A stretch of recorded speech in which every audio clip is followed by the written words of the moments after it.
Here is another in NBC's great parade of new shows.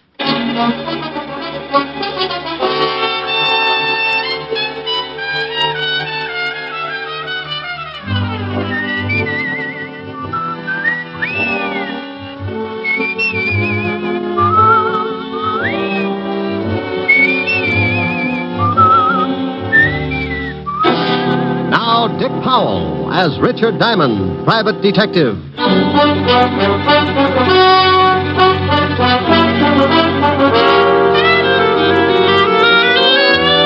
Hello there. This is Diamond. You know, I'm sure a lot of you people have never seen this big city of New York that I live in, but you ought to. It's really worth seeing. I don't mean a 4-bit tour in a bus. I mean that one time that you stop along the way and really take a good look. Maybe it's from a building 40 floors up. You brace yourself against the stiff morning breeze and you lean out and watch the biggest city in the world wake up, stretch, roll up its progressive sleeves and go to work. Or maybe it's 6 o'clock in the evening and you're on your way home. You hold up at a busy intersection and you feel the Colossus even before you see it. You look behind, to the right, the left, and then up. And there it is. You could only take in 3 blocks maybe, but the pushing crowds and towering buildings are a common denominator for the Bronx, Park Avenue, and Flatbush. The rest you have to imagine because your dinner's waiting. Well, I'm lucky in a way. My dinner's ready when I start throwing nickels in the automat. My meals and my time are freelance, and my work is a ringside ticket to the biggest city in the world. Sure, it's lonely sometimes, and trouble walks the streets on a 24-hour beat. But that's how I pay my rent. Trouble's my silent partner, and he sends me everything from divorce labels to some marked City Morgue, DOA, dead on arrival. One night last week, old man Trouble was sitting curled up on a doorstep watching 2 thugs hiding in the shadows of a building. Trouble had a big smile because he was cooking up a king-size mess for yours truly. Hey, Lou. Yeah? Ain't he ever gonna come out? He'll come out. We just gotta wait, that's all. Hey, Lou. Yeah, what is it? I hope he comes out soon. That cop car is due in a little while. Yeah. Hey, supposing they drive up the street just when he comes out. And we don't use the artillery. We don't? We follow him and get him someplace else. Okay. Hey, Lou. What? Here he comes. Yeah. You ready? Yeah, sure.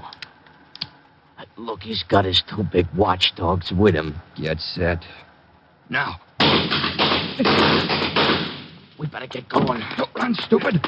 You think we was being clocked? Hey, Lou. There's that lousy cop car. Come on. Where you going? In this club. Come on, hurry. Hey, Lou, supposing the cops come down here. Shut up. Table, gentlemen? Yeah, for my friend and me. Right this way. Picture, like a souvenir picture to take. Lou, are you crazy? We can't sit down at no table. They'll have the whole neighborhood covered in a few minutes. We can sit for a second, then we'll go out the back door. Here you are, gentlemen. Is this all right? Oh, just standing. Yeah, this is just fine, thank you. Very good, sir. I'll send a waiter right over. Oh, now, come on, Lou. Let's blow this joint. Wait till he gets further away. Please, Lou. Okay. Now you go first. Take your time off Molly. Picture, sir? Huh? No, miss, we don't want no photographs. Yeah, we don't want none. Thanks, just the same. Oh, that's okay. Picture?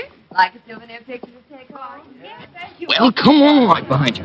Now, hold it right there. No. Don't move. Thank you. That will do you the fellas.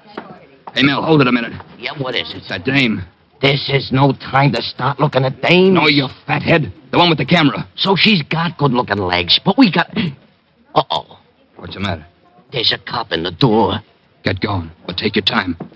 I'll tell you about the dame later. Oh, Lynn, Yeah? What is it, Monsieur Davis? where are you going? Back to the dark room to develop these pictures. You always said not to keep the customers waiting, didn't you, Monsieur Davis? I'm glad to see you listen to your employer. I'll just come along to see how this batch turns out. This batch isn't any different from the last 100 batches. We'll just go along and see. Oh, that does it. I beg your I pardon. said that does it. You cornered me in that dark room once, and it was all I could do to keep you away from me. Lynn, If you think that just because you run this place, you got a right to make passes at me, you better get yourself a new girl. maybe that isn't such a bad idea. Come to think of it, I kind of go for it myself. And as long as I'm quitting, here's something you've been asking for a long time. Hey, what do you think you're doing? Now get out of my way. That phony French accent may fool the customers, but it doesn't fool me. You get out of here. Pick up your check and get out of here this minute. You little... Now, what were you going to say, Mr. Davis? Get out. Get out.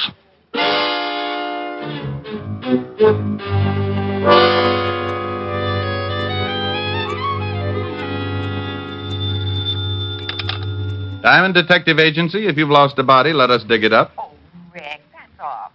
Depends on who we dig up and how long he's been there. Rick, Hello, Helen, baby. you're simply gruesome. I know it, but my tongue matches my shirts. What do you do when you wear stripes? I tell everybody I've been licking barber poles. Oh. Thought you'd catch me, didn't you? No, I don't think I'll ever get you.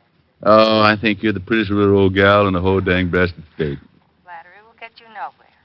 Have we got a date tonight? Only if the elevator is still running. Mr. Diamond? Oh, I'll call you back later, honey. I think I just sighted a client. Mr. Diamond, please, I've got to talk to you. Well, honey, go back and shut the door. If too much smoke gets out of here, the ceiling will cave in. What? Oh, yes.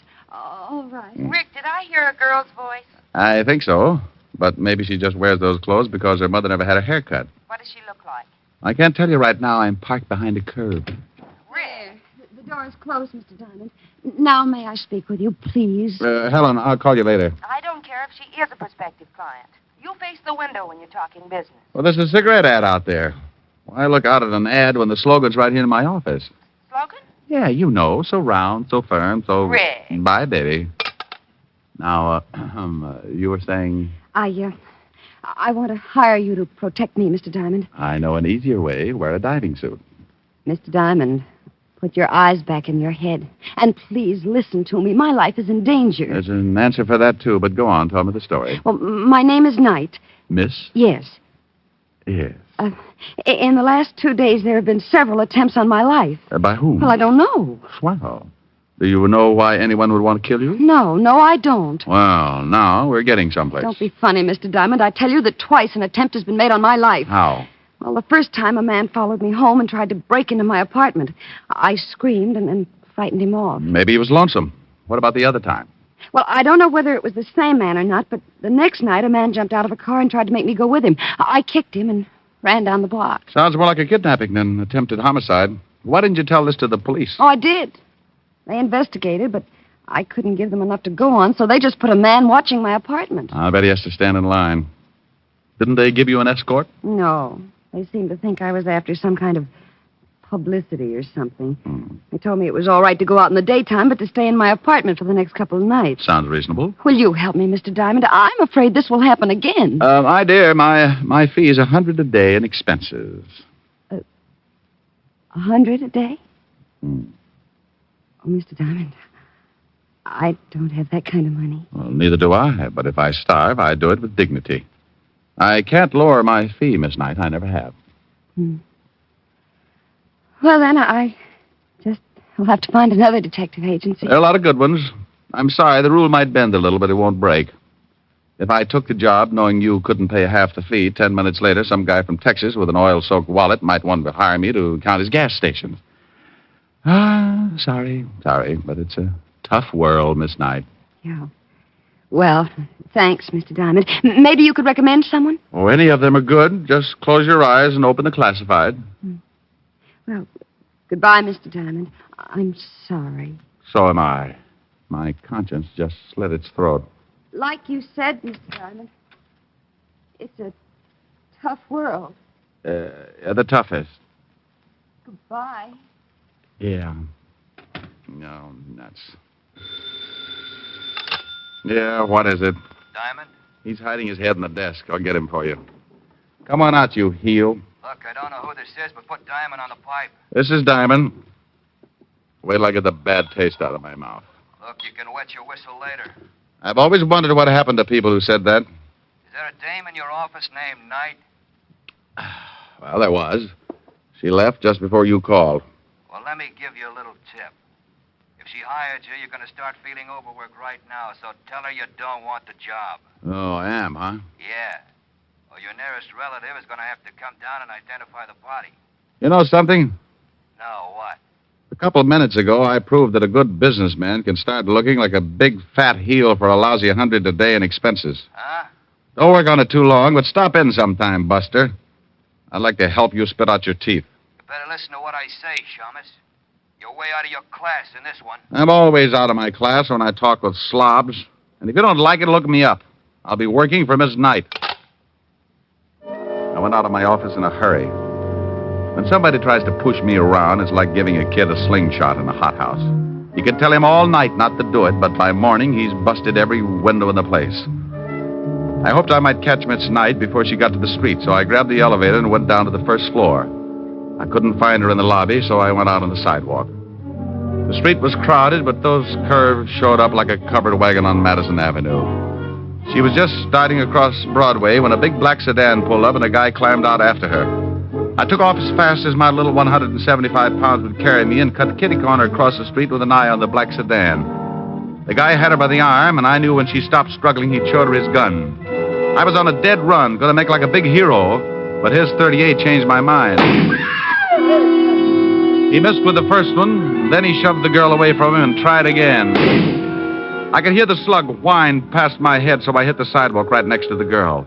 He jumped for the car. I just lay there and watched him drive off. Did you get the license number?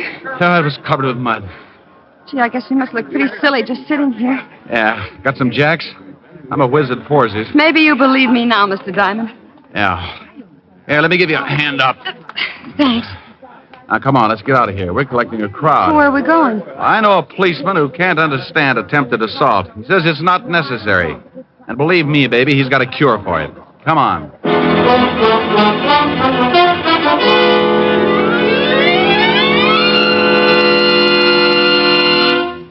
In just a moment, we will return to Richard Diamond, Private Detective, starring Dick Powell. But first, the National Safety Council reports that in almost every motor vehicle accident, there is one or more violations of the law, speed, drink, and carelessness being the worst offenders.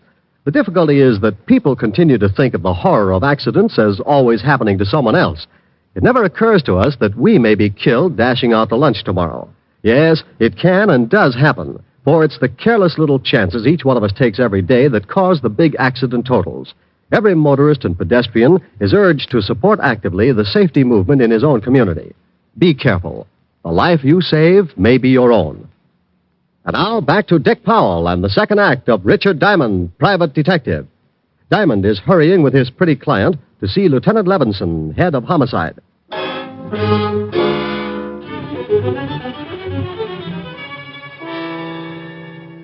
I hailed a cab, and 10 minutes later, Len Knight and I were walking into the 5th Precinct Police Station. Sergeant Otis looked up and started to say something, but when he saw what I was with, he changed it to a low whistle. Oh, stop puckering, Otis. You look like you've been unstopping sinks. Oh, very funny, wise guy. How about the introduction? Miss Knight, Sergeant Otis. Homicide's answer to mercy killings. Hello, Sergeant. Yeah, don't pay no attention to him, Miss Knight. He was born with a nasty disposition. Is the lieutenant in, Sergeant? Yeah, go ahead. He'll see you. Nice meeting you, Miss Knight. Nice meeting you, Sergeant. Otis, Yeah? stop clucking. You'll have every rooster in town in here. Hello, Walt. Who's that with you? This is Miss Knight. Is she dead? Walt, say something nice to the lieutenant, dear. After that last remark? Oh, look, Miss Knight, I'm sorry, but this guy you're with has a talent for finding homicides. I'm suspicious of everyone I see him with, because even if they walk into my office with him, he'd do it just to confuse me. Well, I'm quite alive, Lieutenant. Then let me give you a friendly tip, Miss Knight. Stay away from this guy. His sense of humor will turn your hair white. Oh, isn't he a dream? Walt, Miss Knight wants protection. Yeah, I see what you mean. Walt, now stop gnawing on the desk and listen to me.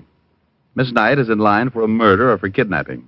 I knew it. She wants protection, and you're going to give it to her. That's not my department. This is homicide, isn't it? Of course it is, but you know very well we don't go to work until you're dead. Well, honey, I guess you'll just have to run out and get yourself killed. That's the only way. Now you stop that. Send her to another department. They'll give her all the protection she needs. She's been there. They stuck a guy out in front of her apartment. Now, look, I just saw a hood try to muscle her into a car. He took a shot at me, and you know bullets give me that let-down feeling. Now, put one of your boys with her until I can do something about clearing this thing up. What's your full name, Miss Knight? Lynette. Lynn, for short. Where do you live and where do you work? I live at 419 West 48th Street, apartment 309. I quit my job 3 days ago. Where was this job? The Circus Club on 52nd Street. I took pictures. Took Pictures? Yeah, you know. Souvenirs of the customers. Oh. Why'd you quit? Well, my boss got grabby. I slapped him around. Hey, wait a minute, honey. Did you say Circus Club, 52nd Street? Yeah? What about it? Walt, didn't somebody gun down Al Rigoletta and two of his boys right near there? Say, you're right. 3 nights ago. You didn't see that shooting, did you, Miss Knight? Well, no, but I read about it the next day. Well, if you didn't see it, they couldn't want to get at you just because you were a witness. This is screwy. What have we got to work on? You just put a man to guide her. I'm going to see what I can do. All right, but only because I owe you a favor. Otis. Yeah, Lieutenant? Get in here. Otis? Yes, Otis. He's not as stupid as he looks. Want to bet? He couldn't be and live. You want me, Lieutenant? Not for keeps. I want you to stay with Miss Knight here until I tell you to come home. Somebody's trying to get rough with her. Got it? Yeah. Walt, have you found any eggs around the office? Eggs? Otis, where do you hide your nest? Oh, Lieutenant, make this guy lay off from me. Yeah, Rick, lay off the poor guy.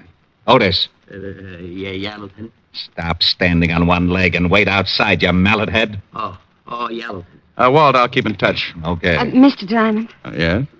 thanks. I'll make it up to you some way. Don't strain yourself. I like an obligation to be fun. It will be. Rick, Yeah? bye. I left the 5th precinct and headed for the circus club. It was a small place with sawdust on the floor and colored decorations like the inside of a circus tent. The place was still closed, but a short, dapper little guy in a gray business suit answered my knock. Yes, you're from the police? Why? You need them? I just put in a call. Someone burglarized the place last night. Oh. You know a girl named Knight? Lynn Knight? That's it. I most certainly do. I fired her 3 nights ago.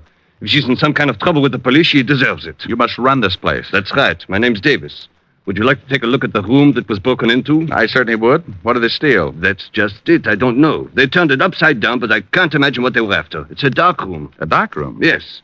I have several girls that take pictures of the customers. They developed the prints in the back of the cafe. Right this way. Forget it. But I thought you wanted... I'm not from the police, Mr. Davis. I'm a private detective. Tell me, did Miss Knight turn in all her film the night she quit?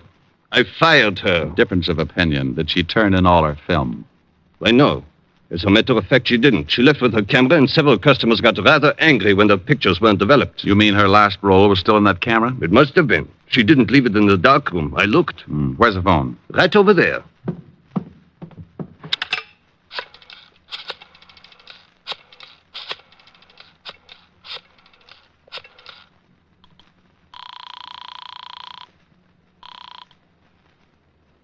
Lieutenant Levinson, homicide. Walt, I think I've got something. Diamond, I've got something, too. A sour stomach and headache. What's the matter? Otis followed that night dame halfway home when some guy stepped out of an alley and split his head with a sap. He's down in emergency getting his skull crocheted. What about the girl? We don't know. Otis can't remember. Oh, that's dandy. I'll call you back. Now, you wait a minute. I can't. Bye. I had one of those muscle-bound hunches. And I had to work fast or Lynn Knight was going to get herself kicked around and maybe end up in the city morgue. I remembered her dress. And 15 minutes later, I was standing in front of room 309. I could hear the phone ringing from somewhere inside, so I waited to see if anyone answered it. On the 3rd ring, I tried the door. Well. Hello? Who is this? This is Diamond. Oh, thank goodness. This is Lynn Knight. Well, where the devil are you? Lieutenant Levinson said you'd disappeared. I'm in a bar on 50th Street. That man who tried to shove me into his car this afternoon hit Sergeant Otis on the head, and I've been running ever since. How did you know I was here? No, I didn't. I called your office and got no answer, so I just took a chance maybe you'd gone looking for me. I was, but I was looking for something else, too. Tell me, baby, have you got a camera? Why, I did have. Did have. What happened to it? Well, I sort of sold it. Oh, you mean you hocked it? I didn't need it anymore, and I did need the money. You stay right where you are, and I'll be down. What's the name of the place? 2320 Club. Please hurry, Mr. Diamond. I'm scared. Okay. I want to ask you something else. Hello? Hello? Oh, I thought you'd hung up. No, I thought you... Lynn, Yeah? is there an extension on this phone? Why, yes, in the bedroom. Say, you don't think... I don't know. Wait a minute. Hey, what are you guys... Oh! Mr. Diamond? Okay, Mel. Let's go get the dame.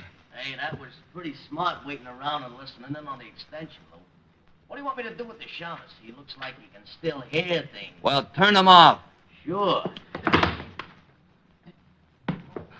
Okay, let's go. What are you limping for? I kicked him with the wrong foot. I got a lousy ingrown toenail. I laid there trying to crawl back to a more sensible way of life. He'd kicked me so hard that it shook my eyes loose and they'd run back into my head to hide. Everything was suddenly crammed into a long funnel that disappeared into the floor, and I felt pretty sick. I was stuck in an acre of colored molasses, and trying to get myself loose was like pulling a pillow through a garden hose. When I finally made it, I stuck my head under a sink and let the cold water bring me back to normal. Then I headed for the 2320 Club in a hurry. Something I could do for you? I'm looking for a girl, but I don't see her. They come and go. It's like that around here. She had on a green skirt and a jersey blouse. Couldn't miss her unless you don't like girls. Oh, her. She used the phone and then she left. Alone? No, a couple of ugly-looking guys came in and she left with them. Hey, you know her? Yeah. Well, she forgot her purse. You might tell her. Her purse? Let me see it. Oh, no. Here's the badge, Buster. Oh, okay. He handed me the purse, and I went through it. Nothing much but a pawn ticket. I looked at it, and that hunch started biting my leg, so I took off for the pawn shop. Good afternoon. Here's a ticket. I want to claim the article. Sure. A11249. Here it is. Ah, lovely camera. Bingo. Did the girl sell it to you? No, she just wants me to claim it for her. Well, be careful. She said there was still some film in it. She wanted to come back and get it when she got a new job. $15, please. Yeah, here you are. Is there a place around here where I can get the film developed? Right across the street. You can see it from here. Ah, thanks.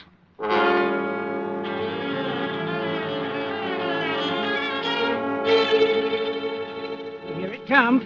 Yep, it's coming up, but we'll leave it in a little longer. Hey, maybe I'm nosy, but what's so important about this roll of film? I'll tell you better when I look at it. Well, I'll turn on the light. There you are. Yeah. Well, nothing on this one. Nope.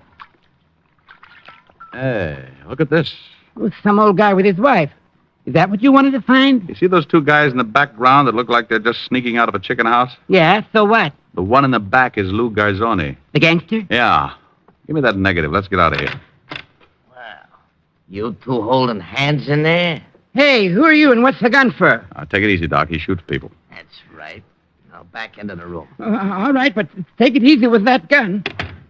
Give me that negative, Shamus. Okay. Now, where's the picture? It's still in the juice. Well, get it. I'll get it. That's better. Well, come on. I can't seem to find it. Oh, yeah? Look for yourself. I'll look. See? Hey, you threw it in his face. That stuff might blind him. So now you can't see to kill you. My eyes. Get me to the doctor, quick. After you tell me where the girl is. 212 West 45th Street, apartment 513. Harry, I can't stand it. Call a doctor for this guy and then get hold of Lieutenant Levins in 5th Precinct. Tell him to meet me in front of 212 West 45th and to step on it. Yes, all right. I'll take those pictures. I can't stand it. I'm Ah, sure you can. It's no fun looking at the electric chair anyway.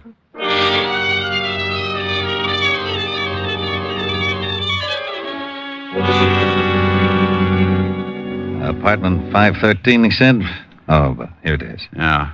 If Lou Garzoni's in there, we got to take him by surprise or he'll knock off the girl. Otis is down in the alley, so he won't get out that way. Well, here goes. I hope it works.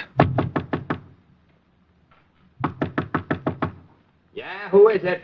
Mel had an accident. He sent me up to tell you. What's your name? Tony Vega. Wow, why'd you say so? I thought you was in stir... Coppers, you dirty dog. Walt. How about it, Walt? He's on his way. Where's the girl? Probably in the other room. Yeah. Take it easy, baby. All right. I'll get the gag on. Now, there you are. Oh, Mr. Diamond. Mr. Diamond, he was going to kill me. Yeah, I know. She all right? Sure, Walt. Oh, how about Gazzoni? No hurry for the wagon. Oh. Now, will you please tell me how you knew Lou Garzoni was in this apartment? Well, he and his boy were after a picture Miss Knight took. Yeah, this one. There they are in the background. He was an old enemy of Al Rigoletto, wasn't he, Walt? Yeah. Why? Oh, I bet he was the one who rubbed him out. Then he and his boy ducked into the nightclub. Garzoni saw his picture taken, so they went after Len. Why, Mr. Diamond, Oh, what's the matter? you finally called me Lynn. Well, Len. You go home and take it easy. I might stop by tomorrow. What's the matter with tonight? I've got a piano lesson. Bye. Otis! Yeah, Lieutenant? Is it all over? Yes, you hammerhead. Now get out of that garbage can and see if you can find your way back to the station.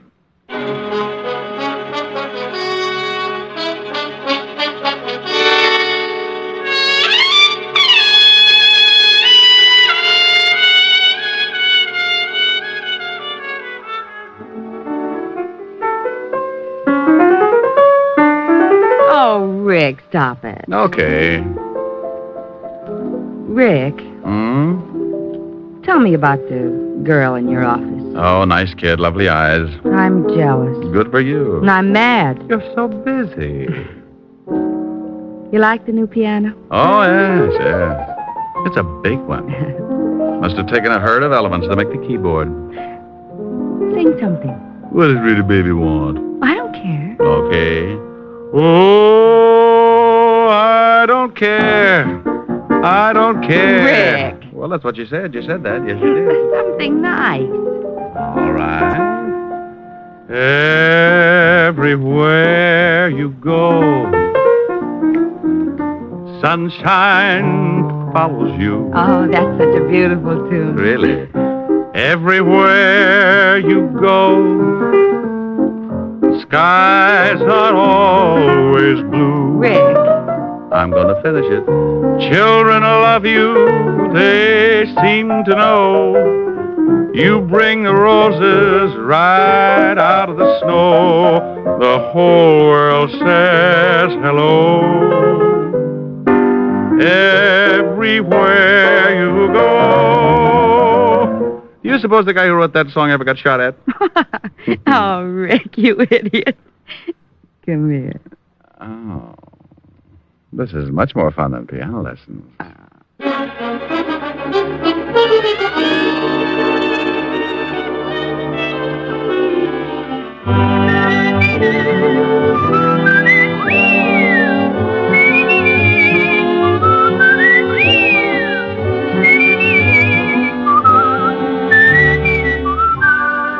You have just heard Richard Diamond, Private Detective, starring Dick Powell.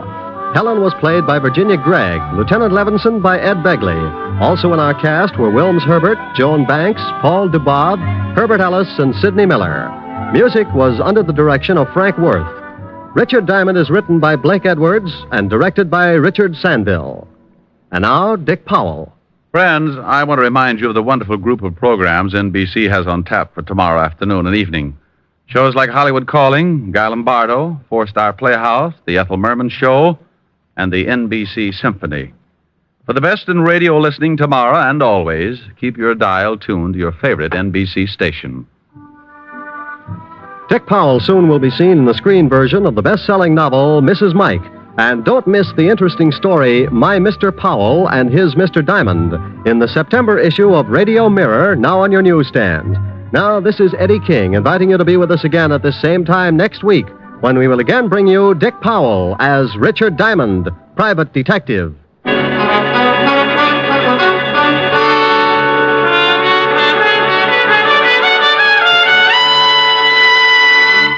This is NBC, the national broadcasting company.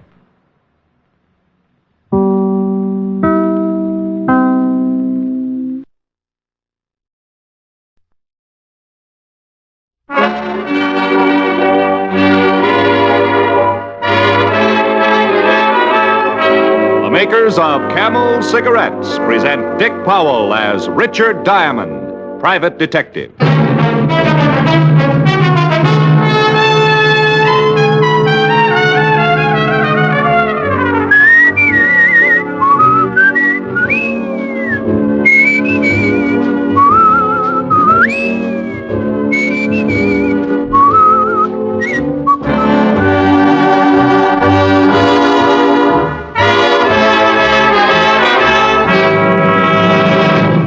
cigarette do you smoke, Doctor? That question was asked of doctors in every branch of medicine, doctors in all parts of the country. What cigarette do you smoke, Doctor? The brand named most was Camel.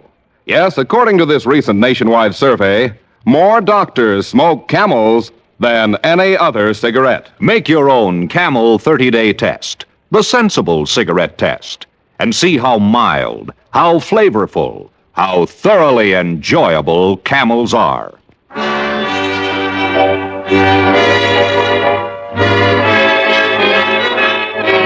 Here transcribed is Richard Diamond, Private Detective, starring Dick Powell.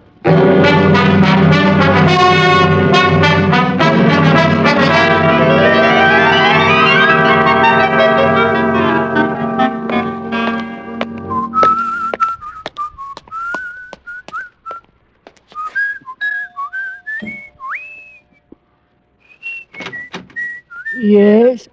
Oh, Mr. Diamond, come in, sir. Well, thank you, Francis. How's the pantry Einstein tonight? Oh, my goodness, sir. That was a dandy. Oh, you like that, huh? Oh, yes, sir. Well, chuckle along and tell Miss Asher Sweet and Frostbitten is downstairs. Right away, sir. I'll be in the study. Yes, sir. The snow is snowing. The wind is blowing. But I can weather the storm. Why do I care how much it may storm? I've got my love to keep me warm. Hi. Hi.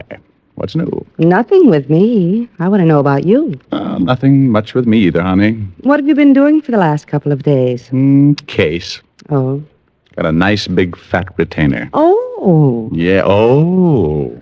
Look at the eyes light up. Well, I'm happy for you. Mm-hmm. Well, I don't want your money. But now that I'm independently wealthy, you figure you don't have to feed me anymore. Rick. Don't have to take me to any more shows. Stake me to an occasional chocolate malted. Oh, don't be silly. You know I don't mind. Just because I made a couple of $100. Couple of $100? Stop kissing my hand. Rick. You idiot. I have tickets for the ballet tomorrow night. Dinner at 21 after the show. Oh, Rick. Afterwards, we neck. I love you. Of course. Now, I suppose you want to hear all about the case. Well, not unless you want to. Well, as long as it's If optional. you're too tired, some other time. It all started 3 days ago. You don't really have to. I can hear about it any time. I was sitting in my office. You don't have to put yourself up. Oh, shut up, woman. As I was saying, the whole thing started 3 days ago. I was sitting in my office reading Gaylord Hauser and soaking my feet in a tub of blackstrap molasses when the door opened and in walked 6 feet of mink cape wrapped around 5.5 feet of what little girls are made of. I remember thinking about the sugar and spice and everything nice, and even with the mink cape covering most of it, I decided that this little girl could have given a bee farm a nervous breakdown. Mr. Diamond, You have been reading the sign on the door. I'd like to hire you. Well, I'd like you to. I charge $100 a day in expenses. I want protection. From what? My husband. What's the matter? Can't he stand the pace? He's getting out of prison at 5 o'clock this afternoon, and he's threatened to make trouble. I think you better tell me the whole thing, Miss... Connors, Marilyn Connors. Okay. Who's your husband? His name's Joe Connors. Oh. You know him? Helped send him up 10 years ago. Armed robbery, wasn't it? Yes. He hasn't served all of his time, but he's being paroled. Go ahead. Well, since Joe was sent up, I had to find work. A man Joe used to work for gave me a job in his club. Martin Cope? Yes. Do you know him? Slightly. We're hating acquaintances. Mr. Cope has been very wonderful to me. I'm sure he has. I don't think I like that. Your husband doesn't either, huh? You're very blunt, aren't you? Like the front of a streetcar. I don't like your boss, and I don't like your husband. I think it's better that you know now before you make any investments and then have to fire me. You're the best private detective in New York. Only because I'm brilliant, shrewd, and loaded with talent. And a little ridiculous. Oh, sure. Add that on and just think what you're getting for a lousy $100 a day in expenses. Even though you don't like Joe and Mr. Cope, you'll still take the job? Look, Mrs. Connors, I've been honest with you about your husband and Cope. I never let personalities interfere in my business. A job's a job. Besides, I'm starving to death.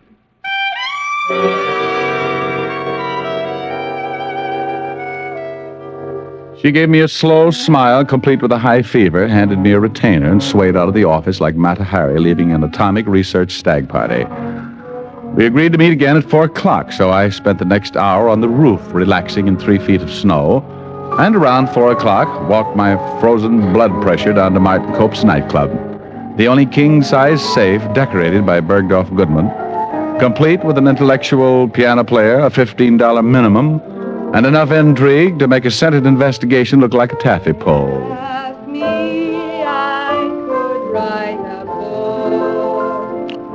The girl who had been to my office earlier was standing on the edge of the empty dance floor rehearsing a song while the piano player was trying his best to overdo the accompaniment. I grabbed a chair and sat down to listen.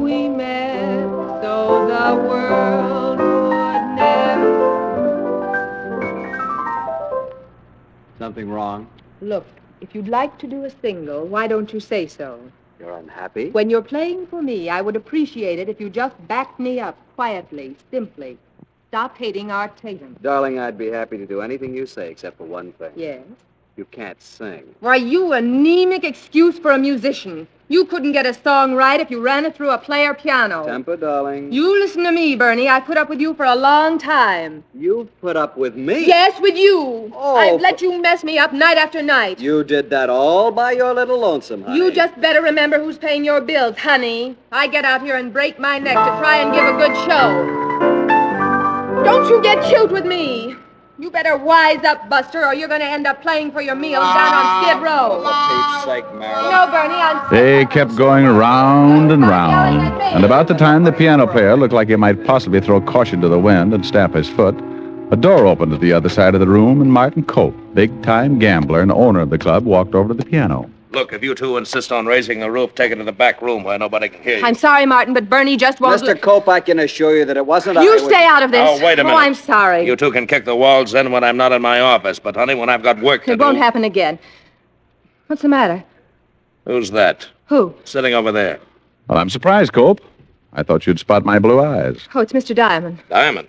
Yes, he says you know each other. Diamond, the private detective? Sure. You remember, Cope, all those times down at the precinct, playing 20 questions? What are you doing here? I got tired of talking to nice people. Beat it. I asked Mr. Diamond here, Martin. You did. Well, I know you're not worried about Joe, but I am. And you had this two-bit gum showed?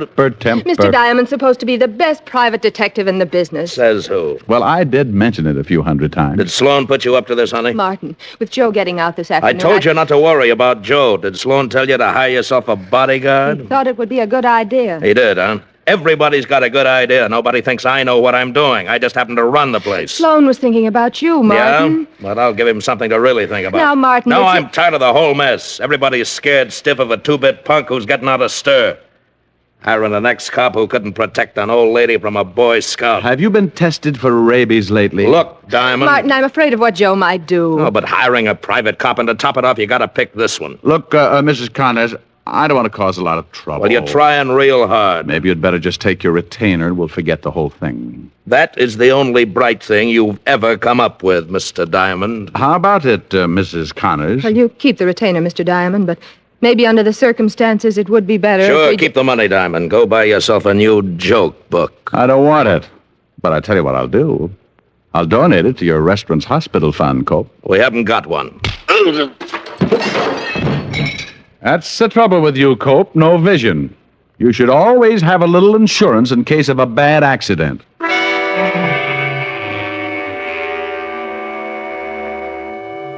I left the club with Martin Cope stretched out on the dance floor and Marilyn Connors looking too startled to say much. Bernie, the piano player, accompanied my exit with a fast course of the funeral march, and I headed for my quiet little apartment. I napped for the rest of the afternoon, and by 8 o'clock I was appropriately dressed in my best blue suit. The other one being a casual sienna and suitable only for badminton and runyon hunting. I had paused to admire myself, surreptitiously humming a few bars of Temptation when,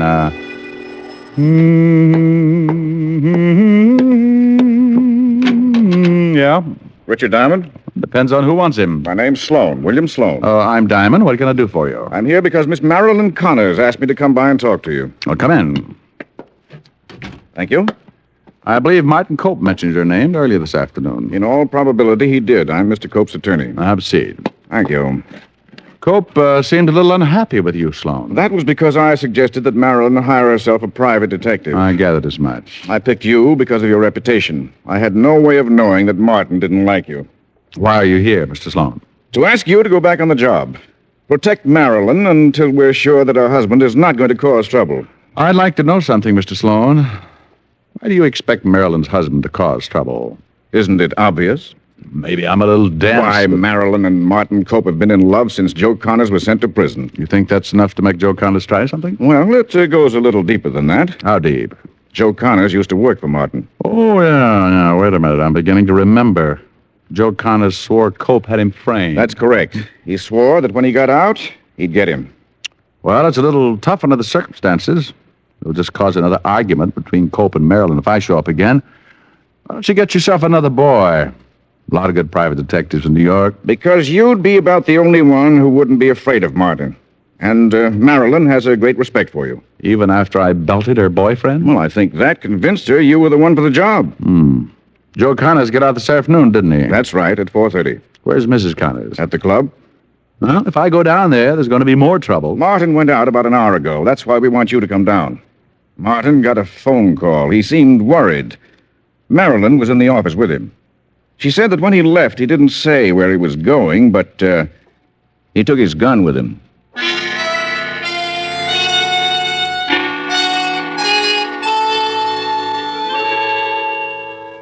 Sloan and I went downstairs, climbed into his car, and headed for Martin Cope's nightclub. When we went in, Marilyn Connors was on stage. So we went to the back of the building and sat down in her dressing room. About 10 minutes later, Marilyn came in. She was wearing something thin enough to make a silkworm commit a harry-carry. Hello, William. Mr. Diamond, I'm so glad you reconsidered. I think we both reconsidered, didn't we? Has Martin come back yet? I'll go see. I'll be right back. I'm worried, Mr. Diamond. How long ago did Cope leave? About half an hour before I went on. If you'll excuse me, I have to take off my makeup. Oh, sure, go right ahead. He's back. Martin? Yes, and I'm sure something's happened. He's worried sick about something. I'll go see him. Mrs. Connors. Yes? Do you want me to stay? No, I don't think that'd be a good idea. Why don't you go over to my apartment and wait? It's 48 West 74th Street, number 3. It's a walk-up. All right. Wait, you'll need a key. Here. She handed me her key and left with William Sloan. I walked out of the club, grabbed a cab, and 20 minutes later, I was walking upstairs to her apartment.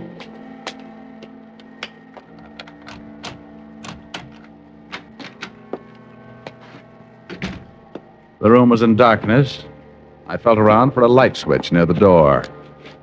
Then I froze. The room was still and quiet, but there was a smell in the air, a heavy, pungent odor that a gun leaves after it's been fired. The smell was cordite. I flipped the switch on and looked down at the dead body of Joe Connors, lying on his back, shot through the head.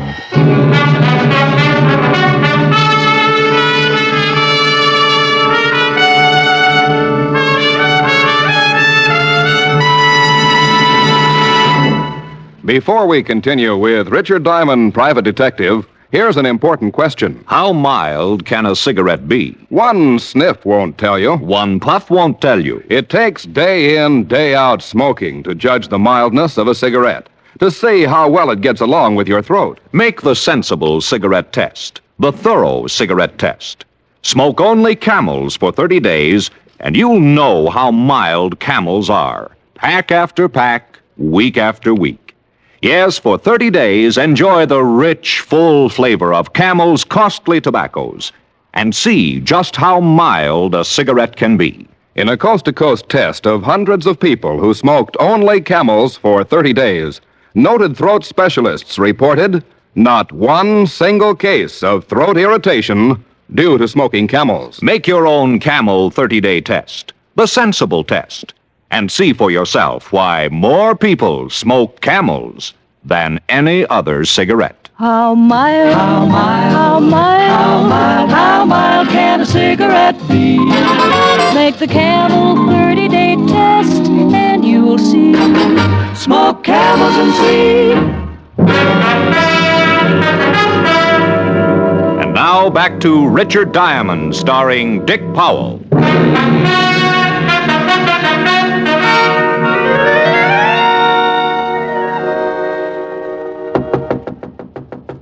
Who is it? The police. Oh, goody. Otis, Yeah? you're standing on my foot. Oh, sorry, Lieutenant. Well, good evening, Lieutenant Levinson. Who's dead, Diamond? Right over there. Name's Joe Connors. Shot in the head, Lieutenant. Well, Otis is getting brighter. Who did it? How do I know? Whose apartment is this? Mrs. Marilyn Connors. Same name as the dead man. No, his name's Joe. Oh, I mean the last name. Look, meathead. Well, it is. Well, he's right, Walt. They were married. What are you doing here? Me? Well, I come with you. Otis. Oh, sorry. Yeah, what are you doing here, Diamond? Well, Marilyn Connors asked me to wait for her. And let's all wait. Walt, have you noticed all the windows are locked? So it's cold out. Let's not wait. Let's go over to Martin Cope's nightclub. What's Martin Cope got to do with it? Leave Otis here until the coroner arrives. Put a tag on him so the coroner will be sure to get the right body, and I'll tell you about the whole thing on the way over to the club.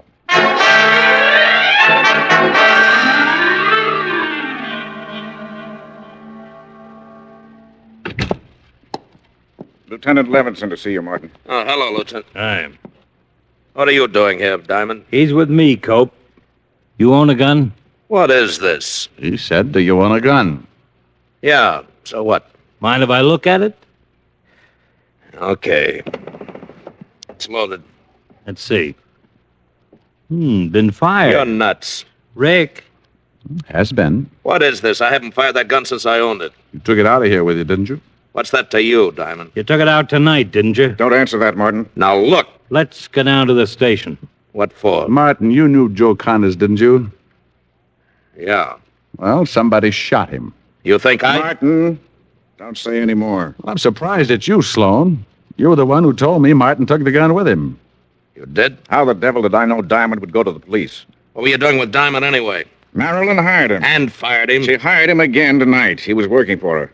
Anything I told him was in confidence. Murder just isn't confidential, Sloan. Look, wait a minute. Yeah, you're right. I went out to see Joe Connors. He phoned me. Martin. I didn't kill him, though. Yeah, I took my gun, but I didn't use it. He was dead when I got there. You went to Marilyn Connors' apartment? That's right.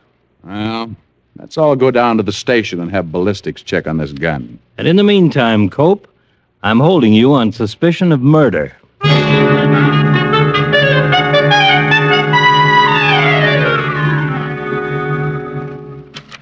Well, here's the ballistics report, Rick. Cope's gun was the one that did the job. Slug they took out of Connors matched. Now let's talk to Marilyn Connors and Sloan again. Why, we've got our boy. Just want to talk to them. Send in Miss Connors and Mr. Sloan. Now, what have you got on your mind, Rick? Oh, I was just thinking about all the windows being locked. So what? You want to see us, Lieutenant? Mr. Diamond does. Have a chair. Mr. Diamond, I'm sorry things worked out this way. Well, so am I. Oh, here's your apartment key. Thank you. How many people have a key to your apartment, Mrs. Connors? What? Martin has the only other one. Mm-hmm. What time did Martin get that phone call? Oh, about 7:30, I guess. I got to the club about 7:15. Martin usually comes in about 7:30. I met him in his office, and he got the call. And he took the gun and left right away? It's all right. Martin has already admitted taking the gun. Yes, he took the gun and left almost immediately. Mm-hmm. Where were you, Sloan? At home. I got to the club just after Martin left. Marilyn told me what had happened, and I came right over to you. Oh. Well, all right. Thank you very much. That's all? Are you going to defend Mr. Cope? I doubt it. I don't think he wants me to. Well, thank you very much. We'll be talking to you. Goodbye, Lieutenant. Mr. Diamond. So long. Goodbye. Bye. Now, what was all that about? I want to talk to Martin Cope. Rick, now look. I want to talk to him. I want to find out how Joe Connors got into a locked apartment without a key.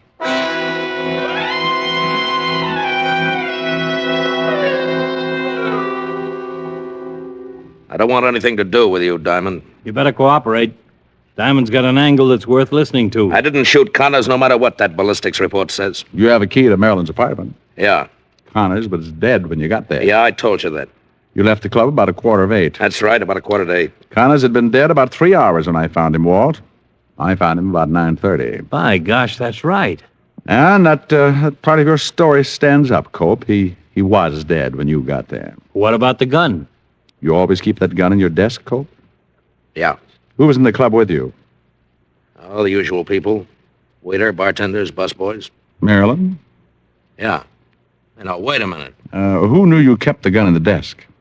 Oh, half a dozen people, maybe. You think somebody lifted that gun, killed Connors, and put it back in the desk? You always come in about 7:30, don't you, Cope? Yeah, every night. According to the death certificate, Connors had been dead about an hour before you came in. What time did you leave the club this afternoon? Right after you slugged me. Oh, you got up rather suddenly. It was about 4:30, wasn't it?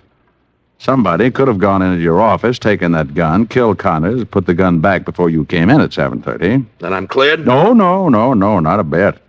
You have a key to Marilyn's apartment. The killer had a key to let Connors in. Miss Connors said there were only 2 keys. Well, Walt, let's go talk to Mrs. Connors.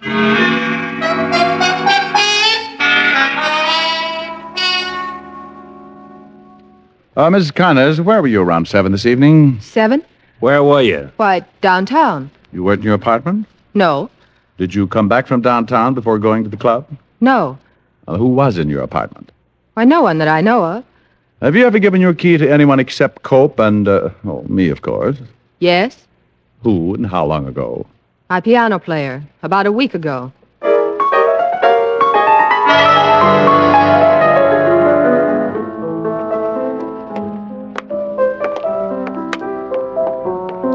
Hello, Bernie. Hello. Oh, hello. You're the nice man who slugged Mr. Cope this afternoon. Let me buy you a drink. No, thanks, Bernie. This is Lieutenant Levinson. Lieutenant? Hi. What time did you get to the club this evening, Bernie? Oh, about 7:30. Why? The cook says he saw you come in around 7:15. 15 minutes one way or the other. Where were you at 7 o'clock, Bernie? My house, I guess. Bernie, we checked with the state prison. They censor letters up there. Do they? Mm-hmm. A man named Joe Connors got a letter 2 days ago telling him to meet someone at Mrs. Connors' apartment around 6:30 this evening. What's this all about? Well, we'd like to have you come down to the station for a paraffin test, Bernie. A paraffin test? Yeah, we can determine if anyone has shot a gun in the last 48 hours. Oh. When did you take Mr. Cope's gun, Bernie? Right after he left this afternoon. You had a duplicate key made from the one Mrs. Connors gave you several days ago? Mm-hmm. The Green Hardware Shop, I believe, over on 64th Street. Why'd you do it? Oh, love, hate, lots of reasons. What difference does it make? For a week now, I've heard him talking about Joe Connors and what he might do when he got out. I saw a chance to get rid of Martin Cope, so I had the key made, wrote Joe Connors a letter, and killed him with Mr. Cope's gun. After you killed Connors, you came back, put the gun back in the drawer. When Martin Cope came in, you called him and said you were Connors. From that phone booth right over there. Were you in love with Marilyn Connors? That is an extremely earthy question that can do no good at all. Now, let's go, Lieutenant. I was getting tired of playing the piano anyway.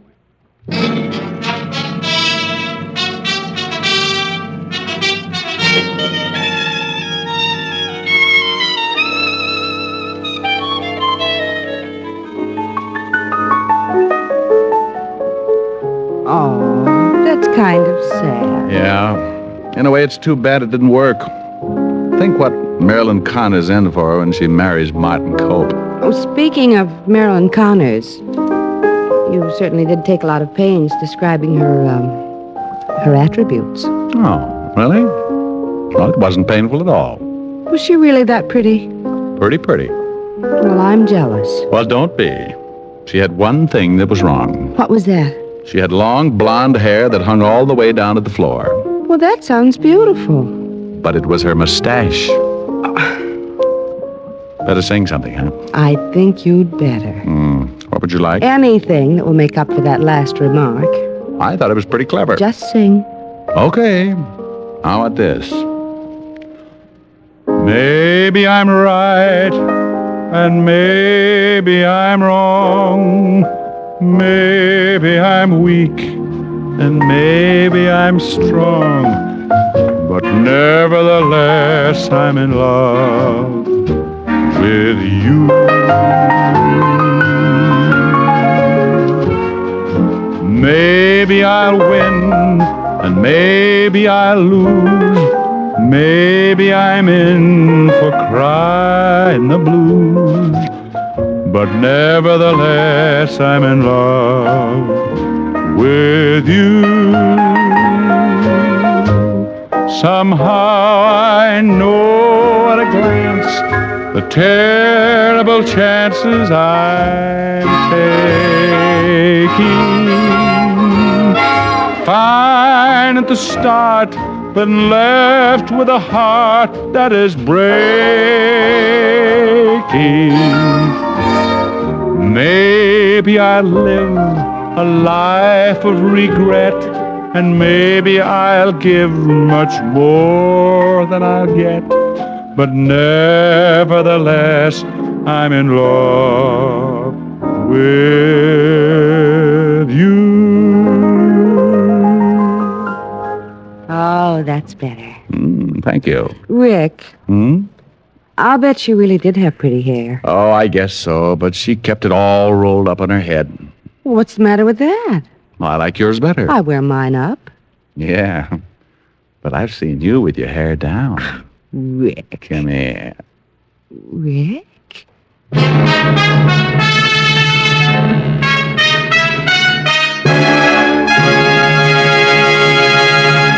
Dick Powell will return in just a minute. More people smoke Camels than any other cigarette. Yes, more people smoke Camels than any other cigarette. Among the millions of Camel smokers, there are many stars whose voices are their fortunes. John Wayne, Risa Stevens, Martha Tilton are a few. They find that Camel's cool mildness gets along fine with their throats. Friends, make your own 30-day Camel mildness test and see why more people smoke Camels than any other cigarette. How mild, how mild, how mild, how mild, how mild can a cigarette be? Make the Camel 30-day test and you'll see. Smoke Camels and see. Here's Dick Powell with a special message. Thank you. Ladies and gentlemen, no one deserves the appreciation of the American people more than the men and women who have served in our armed forces. The Camel people send weekly gifts of cigarettes to those servicemen and veterans who are hospitalized. This week's Camels go to Veterans Hospital, Martinsburg, West Virginia, and Coral Gables, Florida. U.S. Army Station Hospital, Camp Hood, Texas. U.S. Naval Hospital, Chelsea, Massachusetts. Now, until next week, enjoy Camels. I always do.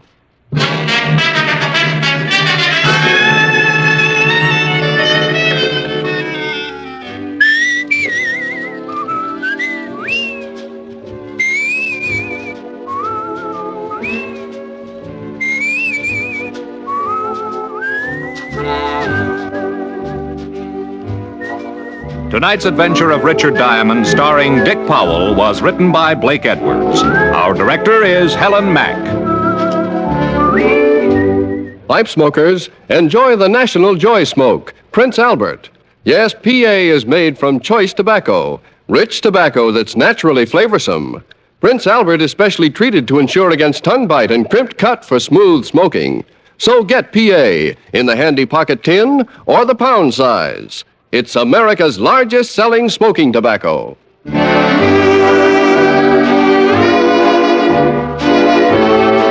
Listen next week for another exciting transcribed adventure of Richard Diamond, starring Dick Powell. This is your FBI. The official broadcast from the files of the FBI follows immediately. Stay tuned.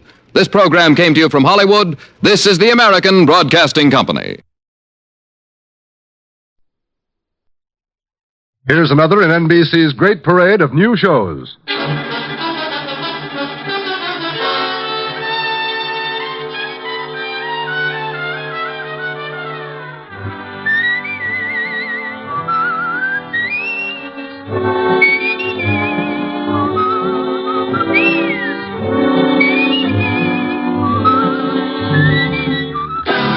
Now, Dick Powell as Richard Diamond, private detective.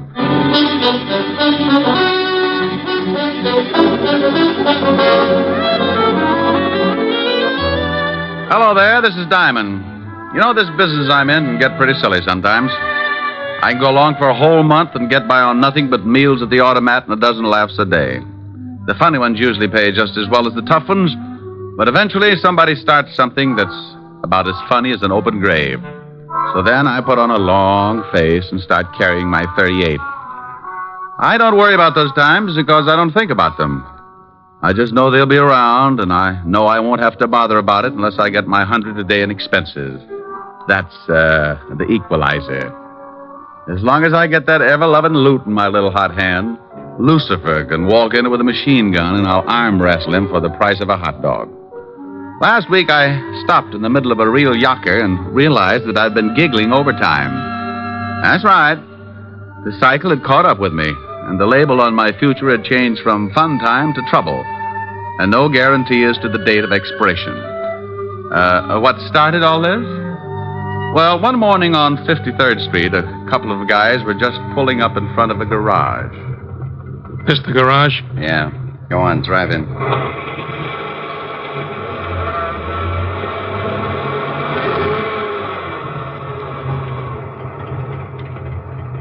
Here comes a guy. Yeah, this is big luck for us. The guy coming is the guy I want. I don't want he should see me yet, so you keep talking to him, and I'll get out this side. Tell him to look at the motor or something. Something I can do for you, mister? Yeah. Take a look at the motor. It's been missing. Sounds all right. It don't drive like it sounds, so take a look at it. Okay, sure.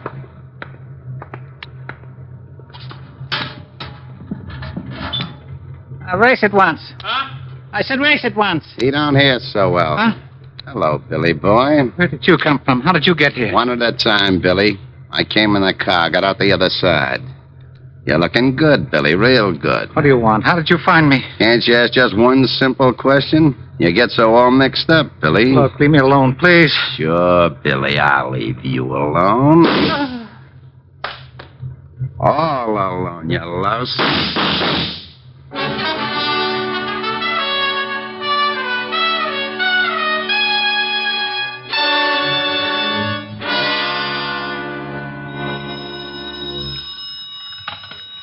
Diamond Detective Agency, our 30-day test revealed that not one single case of throat irritation was due to strangling. Oh, Rick, you're awful. Oh, how can you say that? I'm lovely, I'm engaged, now you steal wool. Oh, you idiot. Ah, you peaked. Hello, honey.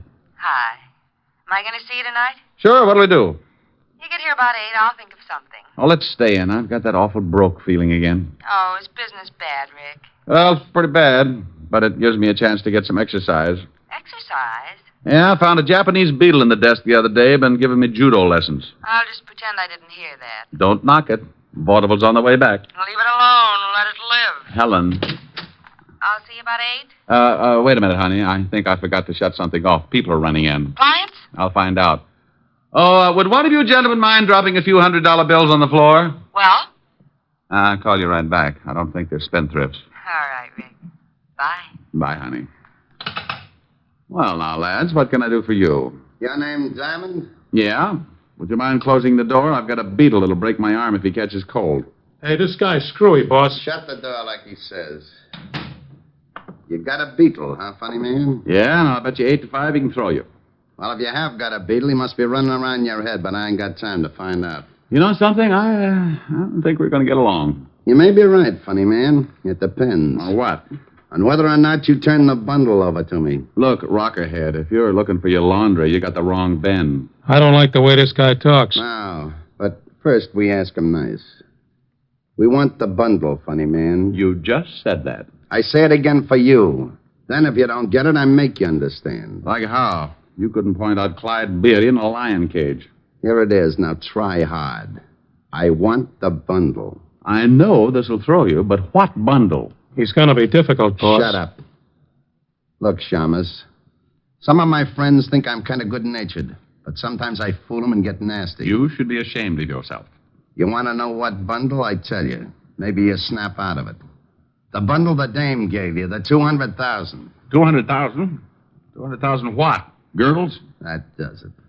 Burns, see why the Shamus is lying. Now, wait a minute, Buster. You go on the muscle with me, and I'll tear off your biceps and stuff them in your fat face. Vern. Yeah? Oh, nuts. Why is it a 38 always changes my mind, and I wanted to be so virile? I'm going to use this gun unless you tell us where you got the 200,000. Now, this is getting silly. No, it ain't. It's getting bloody, see? Hey, now, what's going on? I told you, funny man. I want what you got. Well, what I got hurts, and you're welcome to it. You sure? Ask for it. Oh. Come on. You save your head from getting squashed, and me and Vern save a lot of time. Where you got the dough? Look, I didn't know what you were talking about when you started, and I'm just as stupid now. You are that funny, man. Vern? Hey, wait now. A gun barrel can cut you up pretty bad. You want to see how bad, or do you want to tell us? You think I like the massage? I tell you, I don't know what you're talking about. I don't like to be kept waiting, you. I don't like it none, see? Now you spill your guts, so my boy chops you up like hamburger. Open your yap and sing. Sing, you hear me? Okay, but you won't like it. I can't begin to tell you. Close his lousy mouth. Close it good. I knew you wouldn't like it. Now, funny man, you got a wisecrack? You gonna still make like a hero? Answer me, funny man, or I step on your face. Boss. Shut up. But, boss. Yeah. What do you want? He don't hear you. He's out. Huh? Oh. Well, what did you sap him so hard for, stupid? Maybe you turned him off for good. Nah. He'll be around in a couple of minutes. Then I can work on his ribs. He'll tell us where he's got the dough. I don't know. You don't know what? He's got the dough. You sure know that? Yeah, the dame says she give it to him. You think maybe she crossed you? You think she skipped? I think maybe we better find out. This Shamus is pretty stubborn and pretty clean. I think we find out. How? You watch. I'll search the joint, then we'll get out of here. What about the Shamus? He'll make it all right. I want him around for a while. After we find the dough, you can put him back to sleep.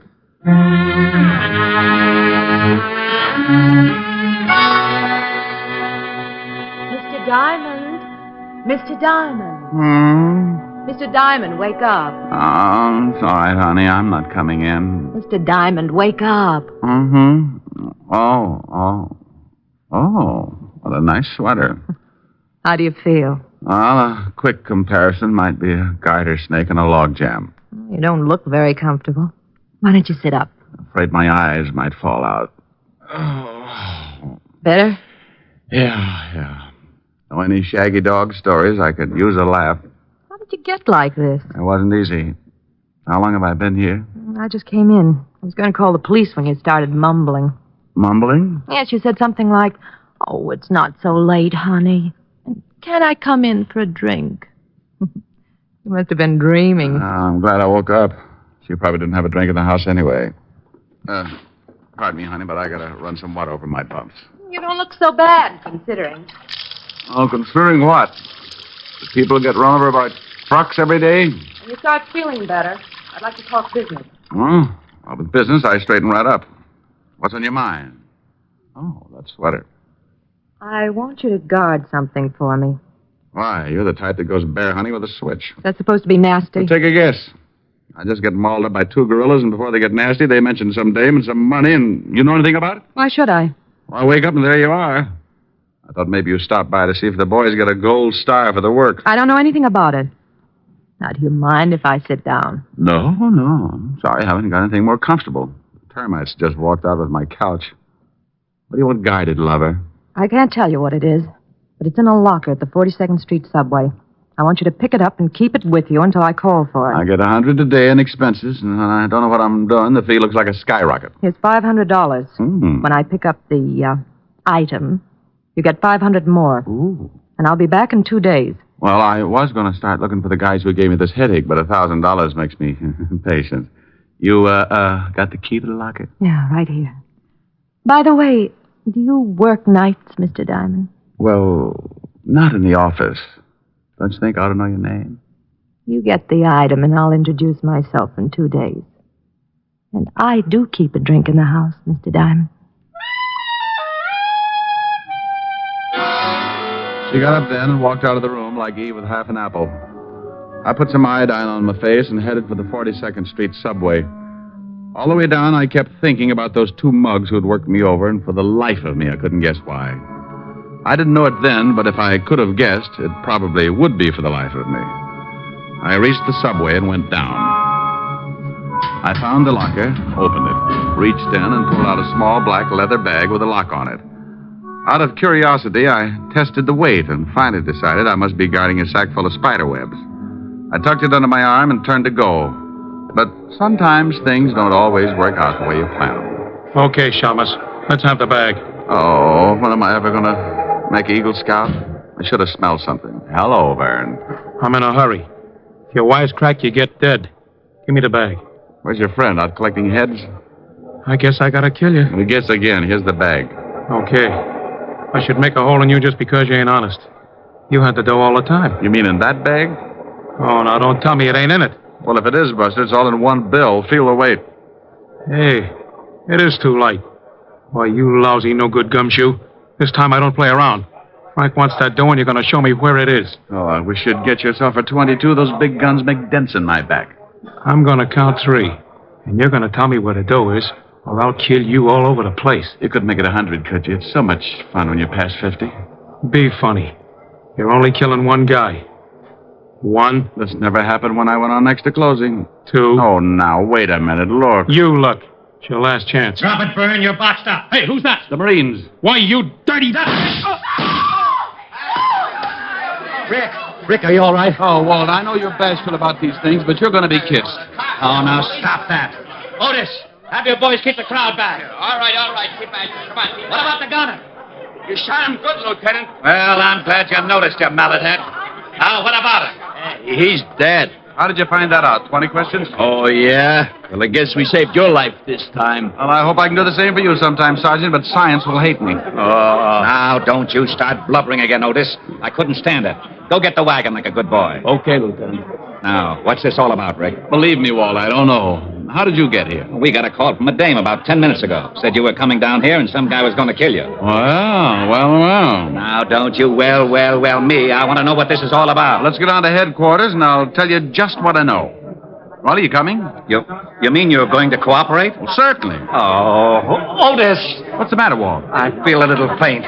Would you mind helping me up the stairs? I think I've been working too hard. Walt and I left the subway and headed for the 5th Precinct Police Station. On the way over, I told him about the girl and about the 2 hoods who'd worked me over in my office. When we reached the station, he shoved the rogues gallery at me, and I started going through the miles of photographs. Well, the guy we shot in the subway was one Vern Geranda, small-time torpedo, but we can't find out anything else. Can't you find the other one in any of those pictures? Well, I've looked through them all. All I know is his name is Frank. Maybe he hasn't got a record. Here, try this stack. Dates back to the year 1. Well, you can bet on one thing, Walt.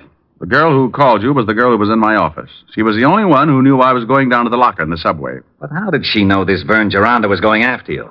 Well, she must have known he was going to tail me and that he was after something. Something that could have been in that black bag. It was a plant because she knew it was empty. I think she'd planned that when this Vern caught me with an empty bag, he'd get rough enough to shoot, and if you were there, you'd have to stop him. You mean she wanted him dead? Well, that's my guess. Dead or in jail, but out of the way. That 200,000's probably behind it. What?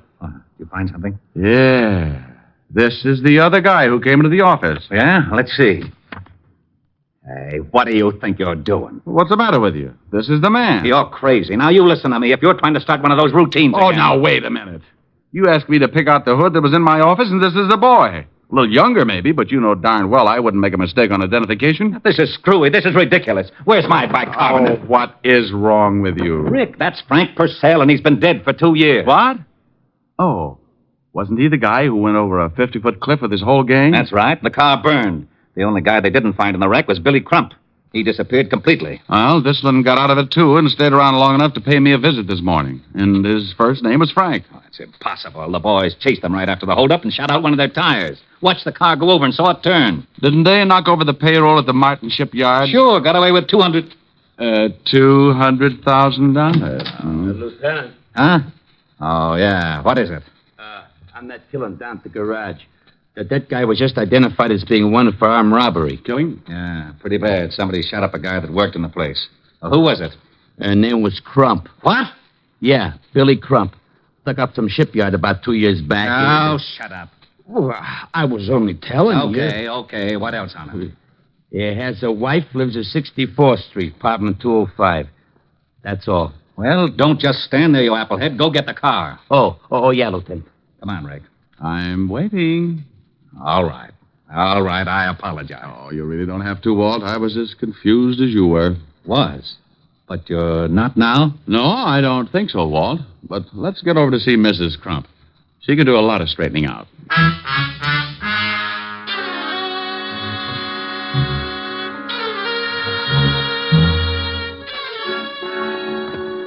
I hope Mrs. Crump is in.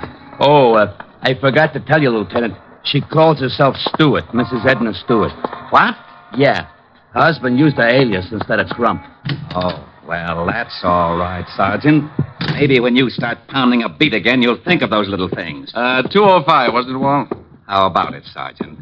It was 205, wasn't it? Oh, yeah, Lieutenant. 205, that was it. I remember. I might make a few months. Shut up. Walt, hold it down. I'm sorry. Otis. Yeah, Lieutenant. Shut up. Here it is, Walt. I'll give it a knock. Go ahead.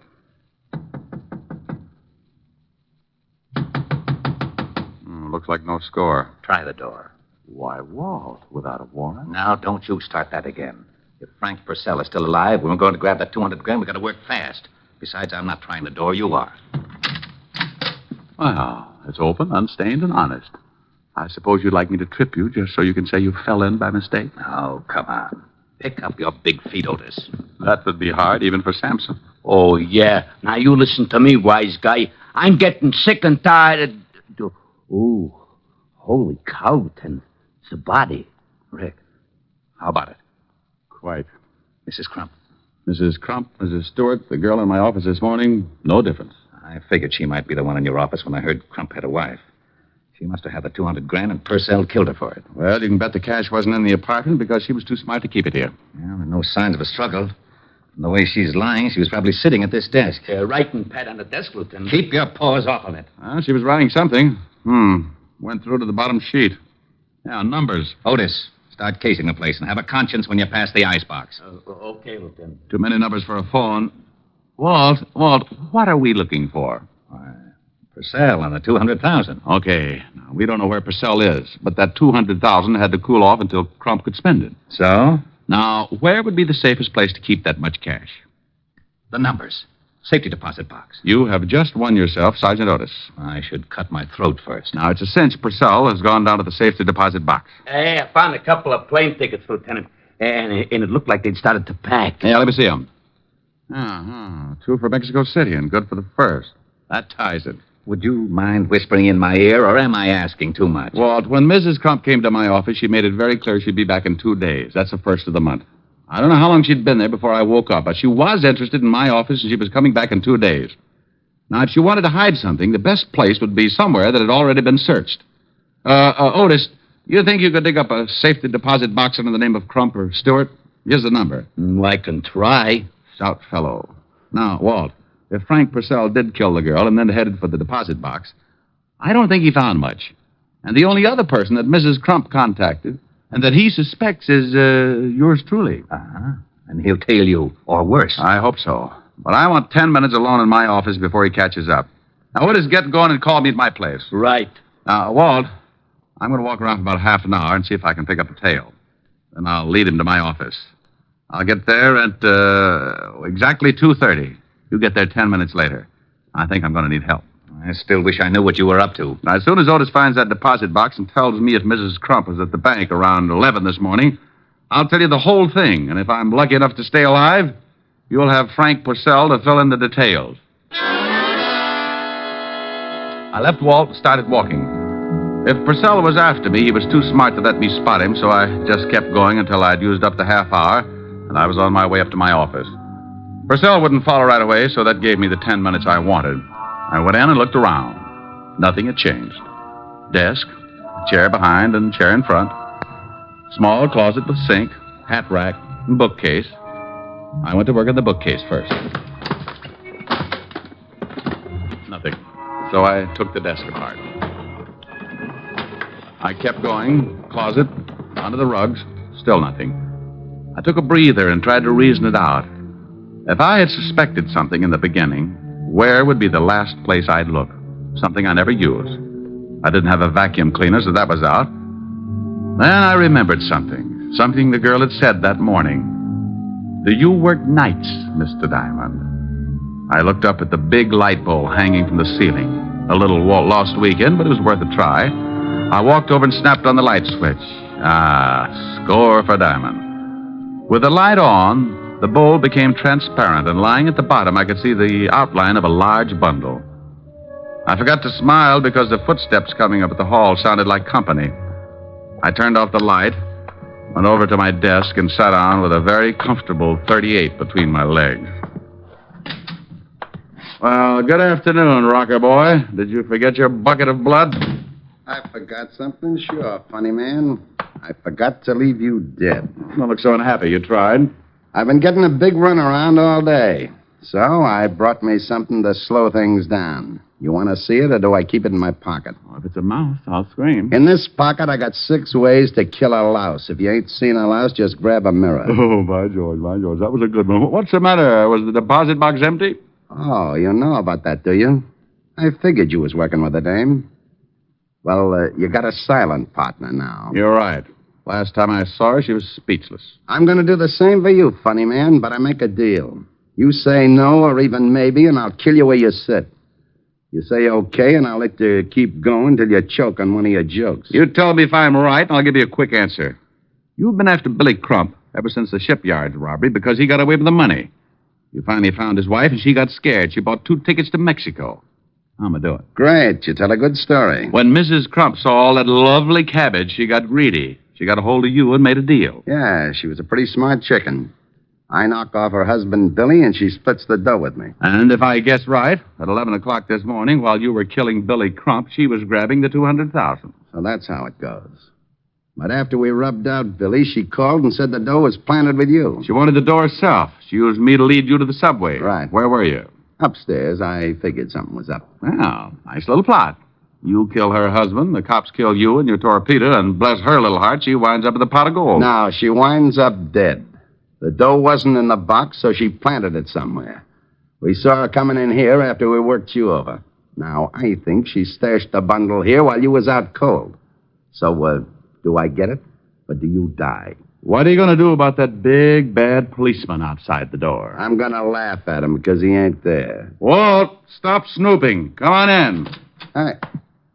Well, what do you know? You wasn't kidding. This might mean a promotion, Purcell. You want to turn around and be a good boy, or do you want it the hard way? I stay the way I am. You're in a tough spot, Mr. Copper. If this funny man's a friend of yours, he's going to get it the minute you try your luck. Rick? Yeah, Walt? He's got a point.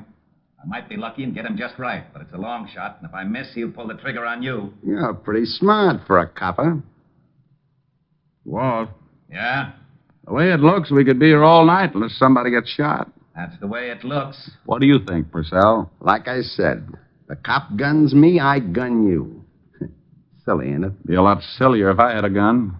Funny, man, that would be a riot. Well, start laughing, Powell. You sure ruined that desk. I couldn't help it. Had the gun between my knees. I move, he shoots. Had to try it right through the desk. What are you sweating for? Me? I could use you for a shower. How's Purcell? Unhappy. How about it, Purcell? I ain't giving odds. Hey, funny man, you know something? You ain't so funny. Get the phone, Walt. Yeah? Lieutenant? Oh, no. Yeah? I found the box. The Crump dame was in the bank at 11 o'clock this morning. I found it pretty quick, huh? Hooray for you. Wait a minute. Rick, you were right about the... Hey, where did he go? Who, Lieutenant? King Kong. Now, you get your big fat head over here. Lieutenant. What is it? Okay if I turn on the siren? Oh.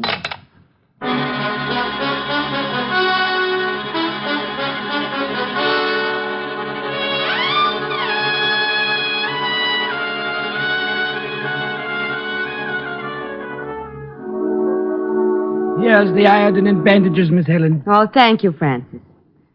Stop squirming, Rick. Oh, honey, I know what's coming when I leave here. I'm going to look like an advertisement for a snappy funeral. You baby. It's just a little iodine and bandages. Oh, get her. You use enough iodine to stain an elephant, and so much bandage you could roll up a herd of mummies. All right, then get infected. I am infected. Rick, stop that. Come here.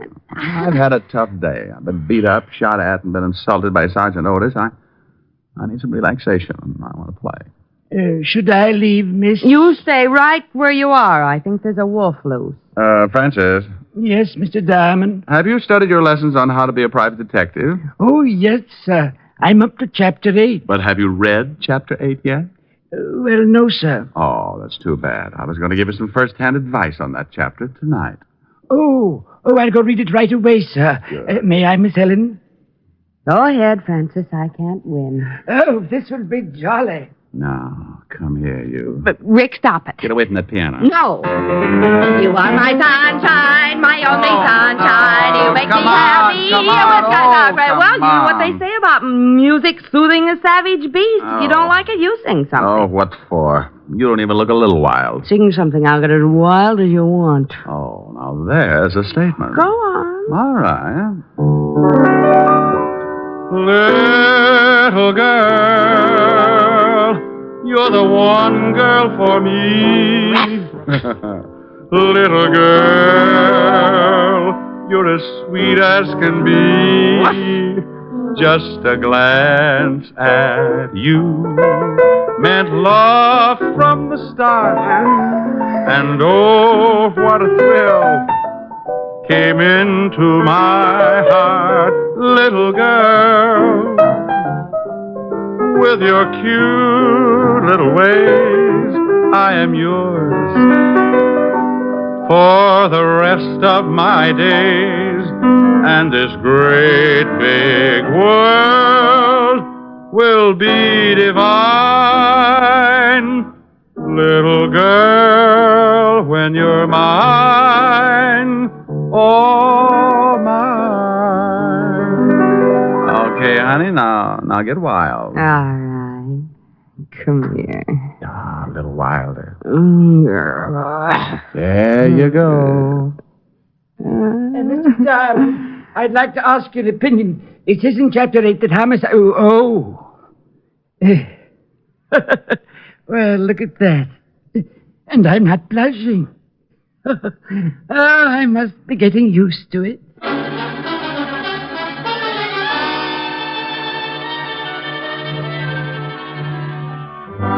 You have just heard Richard Diamond, Private Detective, starring Dick Powell. Helen was played by Virginia Gregg. Lieutenant Levinson by Ed Begley. Also in our cast were Wilms Herbert, Gene Bates, Robert Carroll, and Ted DeCorsia. Music was under the direction of Frank Worth. Richard Diamond is written by Blake Edwards and directed by Richard Sandville. Now here is Dick Powell. Ladies and gentlemen, if you've been enjoying our show, and I sure hope you have, be sure to listen on Monday evenings beginning October 3rd instead of Saturdays. Did you get that? Beginning October 3rd, we will be heard on Mondays instead of Saturdays. And check your local paper for the exact time. Dick Powell soon will be seen in the screen version of the best-selling novel, Mrs. Mike.